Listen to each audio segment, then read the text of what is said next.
boots are on fire. I'll make you jump like you touched a live wire. Ain't no sitting down when I get in the zone. Just give me my crown, let the king take his throne.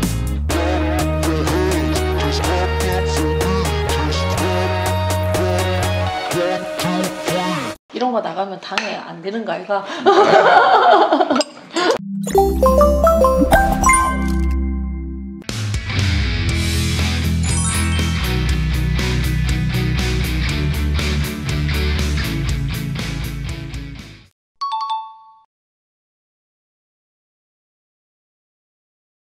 제일 중요한 거는 그리고 도시재생의 기본은 관광객을 유치하는 게 아니라 사는 사람이 안전하고 편하게 나은 삶을 사는 살 수 있는 것이 사실은 1번입니다. 그래서 우리 청학동, 청학 1동 지역에 그 도시재생 사업을 할 때는 원래는 이제 규정상 어렵다고 하는 것을 그 안에 소방도로를 만들었어요. 그 도시재생 예산으로 소방도로를 만들고 주변 환경을 좀 깨끗이 정비를 하고 주민들이 쉴 공간, 운동할 공간, 또 모여서 뭔가를 함께 논의할 수 있는 커뮤니티 센터, 또 거기서 연세 드신 어르신들이 뭐라도 좀 작업을 해서 수익 사업을 할 수 있는 국수집도 하나 만들고 그다음에 공방 같은 것도 하나 만들고 뭐 이런 사업을 했는데 여전히 이제 자급자족, 그러니까 예산 지원 없이 이 자활할 수 있는 그런 시스템으로 가는 게 쉽지가 않더라고요. 아직은 좀 많이 남았다. 네.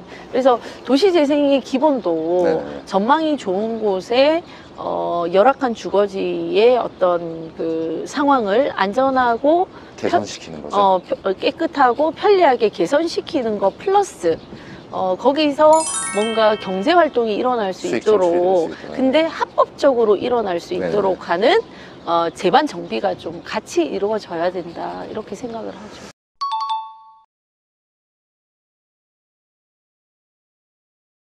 저쪽에 지금 그 한국 타이어 공장이 있었어요. 그 공장 문 닫고 있다가 거기를 지금 한 27,000평 정도 되는데 저희가 그 영 부스터 벨트라고 했다. 최근에 뭐 1호를 바꿔서 영 벨트라고 젊은 지식 산업센터, 그러니까 이제 신성장 산업을 유치하겠다. 그러면서 청년 인구를 유입시키겠다. 거기에 일부 이제 주거지와 문화예술 공간까지 같이 넣어서 그 지구 내에서 주거와 일자리가 같이 해결되는 공간을 만들겠다라고 하고 지금 개발을 시가 선도적으로 LH와 함께 추진하고 있는 지역이 있습니다. 좋네요. 근데 이제 2018년도에 서울시와 KT가 같이 조사를 한 게 있어요. 그러니까 우리가 과연 이 거주하는 것만 가지고 그 지역의 주소를 갖고 거주하는 것만 가지고 인구로 볼 것이냐 아니면은 유동인구 등하교를 그러니까 학교를 다닌다거나 일을 한다거나 또 뭐 병원을 다닌다거나 이런 이제 유동 인구를 인구로 볼 것이냐. 그러면서 이제 생활 인구라는 새로운 용어가 나옵니다. 거기에 또 보면 요새 워케이션, 베케이션과 월크를 같이 하는 일과 휴양을 같이 하는 이런 개념들이 나오고 있거든요. 근데 이것도 보면 이제 도심형이 있고 휴양형이 있고 농어촌형이 있는데 농어촌 같은 경우는 이제 농촌 어촌 가서 체험학습 일하면서 살면서 또 근데 이제 저희 같은 경우는 휴양형으로 해서 휴양을 하면서 예를 들면 레지던스 호텔 같은 데서 살면서 같이 일을 하는 거죠. 제가 볼 때 김 기자님은 하실 수 있어요. 오케이션 회사에서 허락만 해주시면 하실 수 있습니다. 부산 좋아해서 솔직히 뭐 기자님들이 매일 출근해야 되는 건 아니잖아요. 그리고 요새 코로나를 거치면서 우리가 충분히 줌으로 화상으로도 근무 환경이 바뀌었죠. 컨택을 할 수 있고 서로 정보를 공유하고 소통할 수 있고 그러면서 일도 할 수 있다는 걸 알게 됐잖아요. 그런 경험을 바탕으로 우리 영도는 환경이 좋기 때문에 많은 이제 창작할 수 있는 직업들 그렇죠. 사실 뭐 작가 맞습니다. 뭐 시인, 웹툰 쓰시는 만드시는 분들, 그다음에 뭐 디자인 하시는 분들 이런 분들이 휴양과 일을 같이 섞어서 동시에는. 충분히 하실 수 있지 않나. 그런 걸 시도하는 도시재생 전문팀이 또 서울에서 내려오셔가지고 활동하시는 지금 분들이 활동하고 계셔요.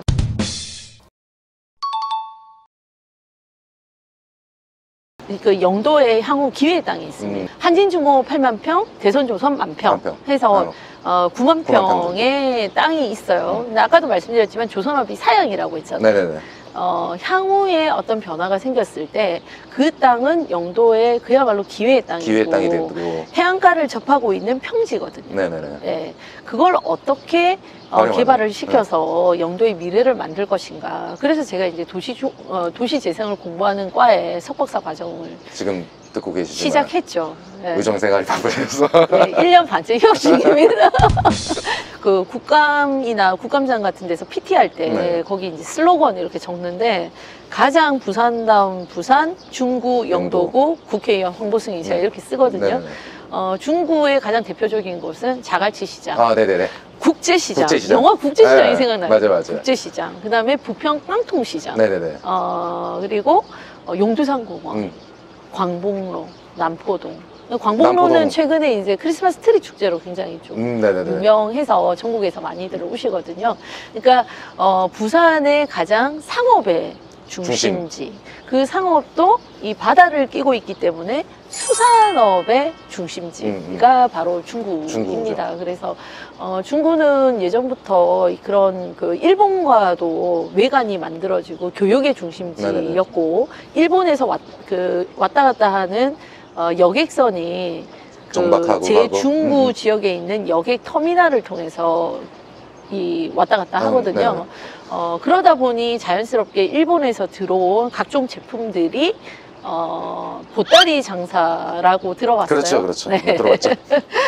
개인들이 이제 물건을 해오셔서 판매하는 부평 깡통시장 같은 것들 공간이 있는 아주 특이한 상업지이거든요. 사실 중국 방금 면모를 말씀하셨지만 다 이제 영화로 다 배경이 된 장소가 많죠. 근데 이제 그곳을 어떻게 더 부가가치가 있는 곳으로 만들 것이냐.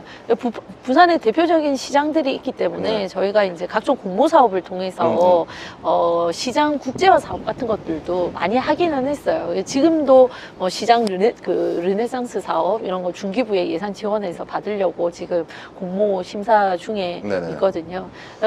그런 예산도 잘 받아서 오고 부산의 정치를 살리면서도 더 현대화된 시장으로 만드는 것이 이제 우리 중구에 있는 시장들의 숙제인 것 같습니다. 그 북한 재개발 지역이 이렇게 길게 있잖아요. 네네. 요 끝쪽이 우리 중구 지역이에요. 같이 오페라 하우스. 네네네. 지금 부산시에서 2,008억을 투입해서 만들고 있는 오페라 하우스. 네네네. 예산이 제가 볼 때 한 3,000억까지 지금 늘어날 것 같아요. 오페라 하우스가 생기고 그 옆에 이런 소규모 레포츠가 아니고 대규모 마리나 센터가 지금 거의 준공을 앞두고 있습니다.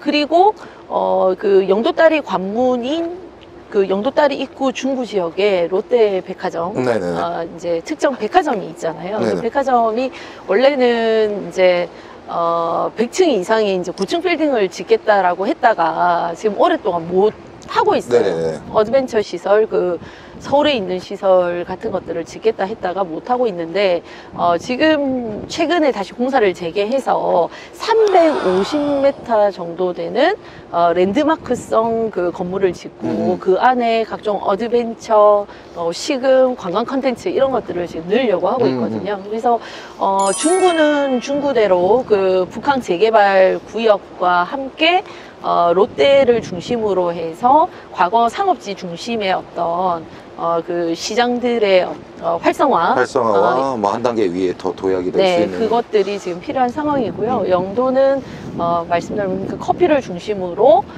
커피뿐만 아니라 문화예술 콘텐츠를 접목시킨 또 체험형 관광을 할 수 있는 곳으로 재도약을 하려고 노력하고 있습니다. 아니 혹시 저기 식당에서 저희가 막 식사하면서 이렇게 뭐 이렇게 편하게 먹는 모습 찍거든요. 그래서 뭐 좀 이따가 식당 가셔서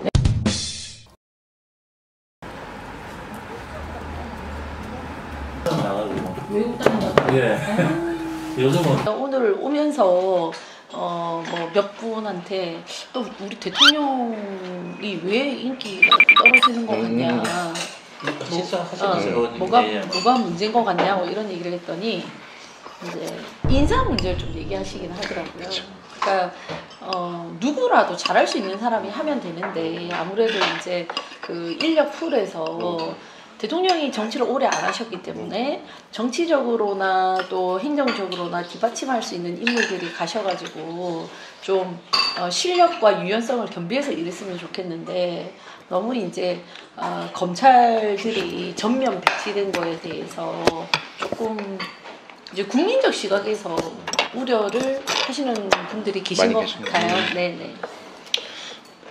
이런 거 나가면 당해 안 되는 거 아이가? 어쨌든 검찰총장 출신 정치 경험이 없는 대통령을 우리 국민들이 선택하셨어요. 그거는 그거에 대한 기대가 있었기 때문에 공정과 상식과 정의를 회복하라는 것이 가장 시대적 사명이었기 때문에 그렇게 된 거거든요.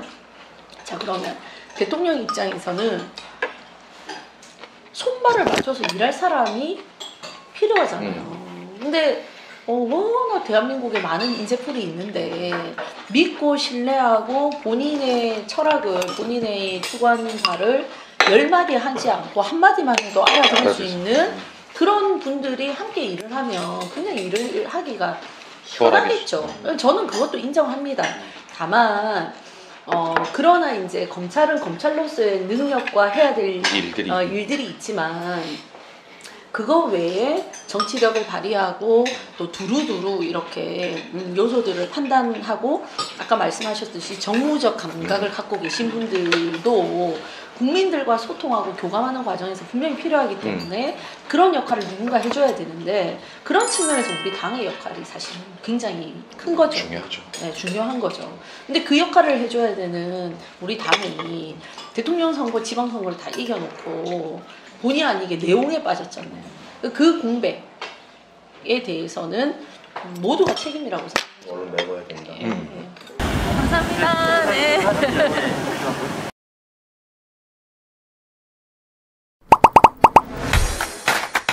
잠깐! 주식이 어렵다고? 하루 10분 감을 보면 성공 투자에 감이 잡힌다. 투자 정보가 한눈에 감을 통해 해외 주식의 감을 잡아보세요.